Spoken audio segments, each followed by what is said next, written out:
Morning, James. How are you? I'm good, thanks. How are you, Rob?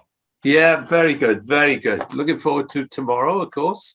Good, How are you looking for good, tomorrow then? good. Yeah, we're looking strong. We're looking good for tomorrow. Will you have Finazaz back? Yes. How much of a lift is that? I mean, you seem to cope pretty well without him. Yeah, I think we quite make it clear all the time. It's a squad game. It's we do things as a collective, but Finn's obviously got a quality that brings to us, and he's shown that with what he's done since I've been here and a little bit before that as well. So, of course, he adds quality to what we do. He's a very good player. What about Dom Telford? Still missing him? Dom's touch and go for tomorrow. Dom's touch and go for tomorrow. So we'll have to see how he gets through today, and how he gets on. So we'll have to play Dom by ear a little bit. Is he progressing better than you thought then? Because I think you thought he'd be out for 2 games, definitely. Yeah, he is progressing a lot better than what we thought. So he's been in all week, to be fair to him, with our medical team. So, well, it's a real tough one. I don't want to say he will be available, then not play kind of thing. So I think that we'll see how he gets on today and how he reacts in the morning to see if he's available or not for the game tomorrow. How has the youngster Rob Street fitted in, and what are you hoping for from him?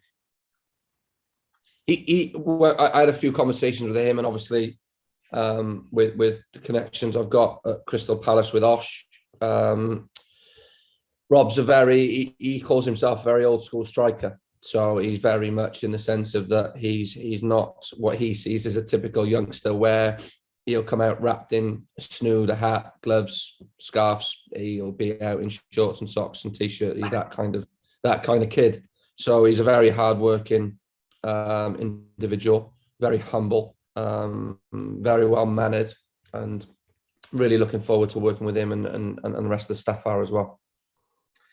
What did Ossian say about him, and how good is it to have someone like Ossian in a camp like that?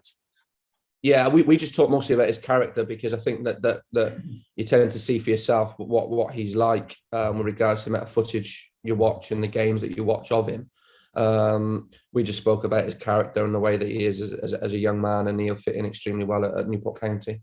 I take it he's in the squad for tomorrow, but might have to bide his time. Yeah, for sure.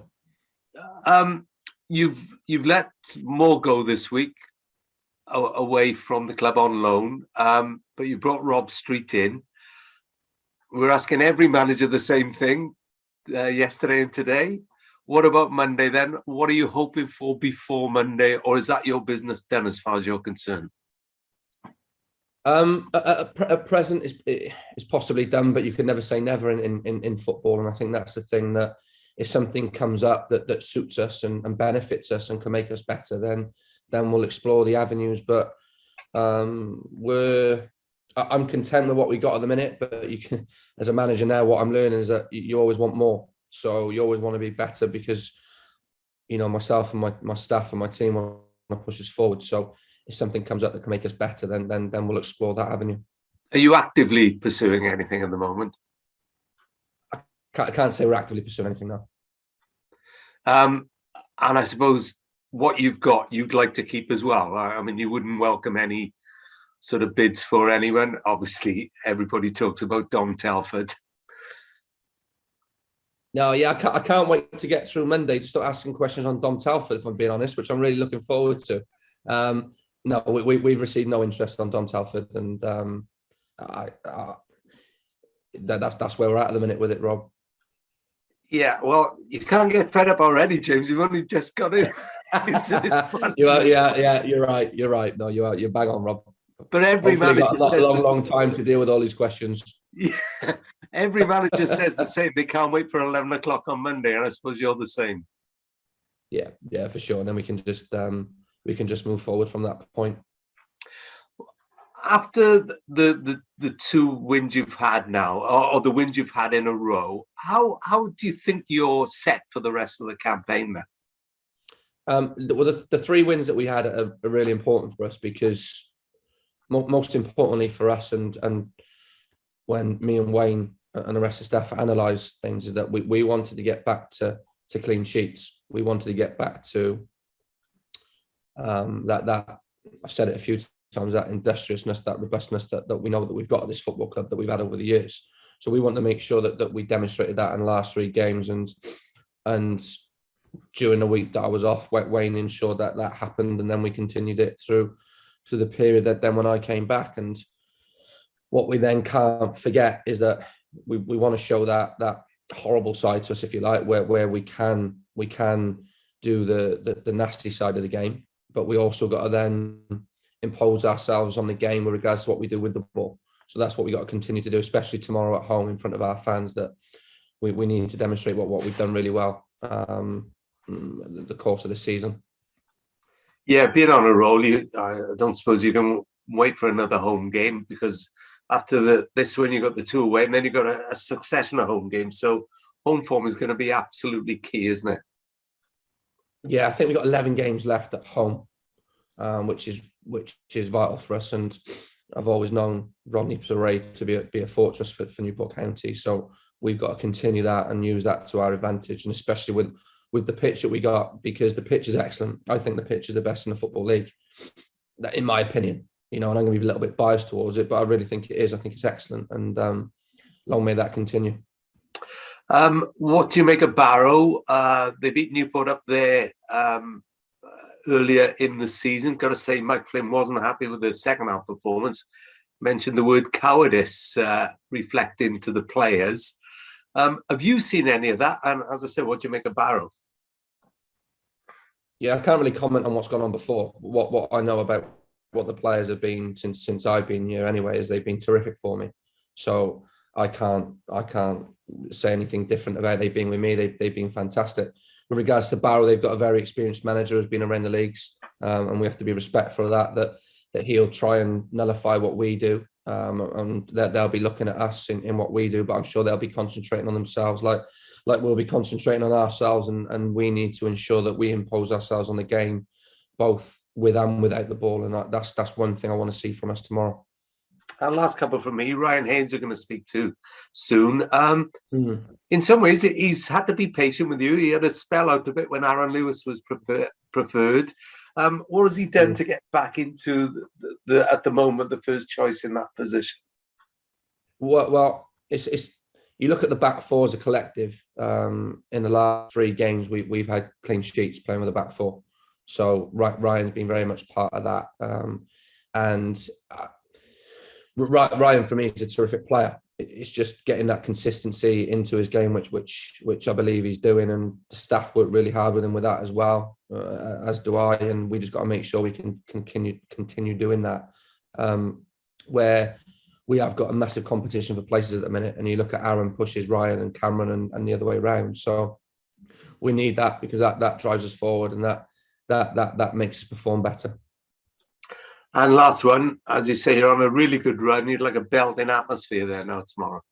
Yeah, we need it. We need the fans behind us consistently, and sometimes we're going to have ups and downs for the rest of this season, and we're going to need them more during those down moments, I suppose, to drive us on. And that's going to be really important, and they have to be patient with us at times. But also, I know they'll get behind us, especially with the way that we're playing at the minute and what we're trying to do. We're churning out results, we're churning out performances, we're showing what we can do, and hopefully we can put another performance in tomorrow that our fans are very proud of. Cheers, James. Looking forward to it. Thank you. Thanks, Rob. Good to see you. Yeah, not bad. Stay the bleeding, obviously, first off, but it's long term with Dom, isn't it? That's what you'll be thinking of. You've got to think long term rather than just short term game. In terms of tomorrow's game. Yeah, for sure. If he's fit, then great. And then he'll be available. So I hope he is. Of course he is. He's our top goal scorer. So you always want your top goal scorer available. And if he is available, then we'll utilise him. But we'll just have to wait and see. How do you think they cope without him? It was a different dynamic, isn't it? Whenever you have Fish up there, he's a different. Well, he's tall for one. But yeah, I thought as a team we cope with Leighton Orient's physical presence really well. And when I said they stagnate the game, is that I meant that most respectfully as well, because they stagnate us by pressing us really well. They got after us really well. They made the game difficult for us to play in. And they've done that against most teams. I think we've only had 9 shots. I think it's our lowest expected goals record this season, lowest expected goals for this season. But bearing in mind, they had even lower expected goals than us.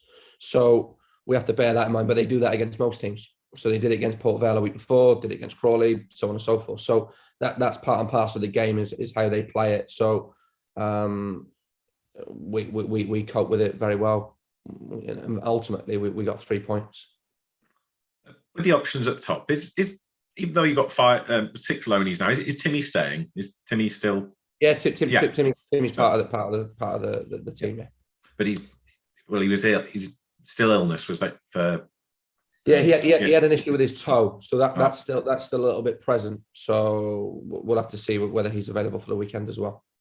But that is a thing you'll have. Hopefully, if they all stay fit, all 6, you can have that decision like Flinney had last year. Was at times sort of unfortunately someone has to miss out, don't they? Yeah, and that's where ultimately we're professionals. I've got a decision to make as manager and be professional about my decisions, and every decision I make will be my thought will be to the betterment of the team and the football club, and the players will know that anyway. The players will know that the thought process that goes into things and how we do things is not just off the cuff. It's a well thought out process that we look at. On signings, you mentioned if something crops up, you've got room in the budget though. If needed, you're not going to have to go pleading with the board to make a bit extra available. No, I have to say during my whole time in regards to the transfer window with the ins and the outs, they've been all my decisions. So the outs going out have been on me. The ins coming in have been on me ultimately as the manager, and the football club, Gavin and the board have been terrific with me, and I can't speak highly enough of the process, and then also how we've done it and how we've gone about it and the support they've given me. So long may that continue. I asked briefly about him afterwards at the game, but it was cold on Tuesday night, so it's one that I didn't really get into it in detail. But Jake Kane, I know you're all about collective and stuff, but his progression in the past couple of weeks has been notable. What is it about him that you've admired in recent times? Well, first of all, there's a natural ability to Jake with his technical ability, with his tactical ability, with his understanding of the game. What Jake has started to do is add the horrible side to the game, if you like, and it's the cliche of earning the right to play. And I think as what we've shown as a team, and not just Jake, is that Newport County-esque attitude, if you know what I mean. And I referenced the Great Escape the other day in the interview, and the reason why I say that is that there's a core to this football club that understands what it means to be successful. So to get that though, you got to have simple things. You got to win your headers, got to win your tackles, got to win your races, got to win your battles all over the pitch, and then you do that, then we can play our game the way that we want to play it. And Jake has definitely shown progression in that in the last 3 weeks. And that's natural because he's not played EFL before, so. He's not played men's football over a consecutive period of time. So that's and this is a reason why we have loan players at this football club. It's our job to develop them, and that's why they get sent to us. Is that if they come the finished article, then they be playing in Liverpool's first team and Aston Villa's first team and Swansea's first team and Crystal Palace's first team and Fulham's. So they're not going to be the finished article when they come to us. So it's our job to try and gradually push them along the way, and by the end of the season, then we see where they're at. And in midfield, is football changed to people like me? You don't always have to be a big grok, sort of getting in there late. Is there a different way of being sort of industrious, as you put it? I think so. And if you look at our ability to counter press when we lose possession of the ball, that's the most important thing. So we have to have strong physical attributes to do that. And what I would determine that is energy. So you look when we lose possession of the ball, you look the way that Ollie Cooper, Finn Azaz, Jake Kane, Robbie Wilmot, Scott Bennett, Matt Dolan, how we tried to win the ball back as quickly as possible as soon as we lose it. That's one key attribute to our game. So sometimes you have to be agile to do that. And in any system and with any player, there's going to be strengths and weaknesses. And you hope the strengths outweigh the weaknesses. That being said, the presence of Scott has probably helped Jake because he is, for sure, yeah. for sure. But you got to remember, Robbie offers that in a different way, yeah, as well with what he does.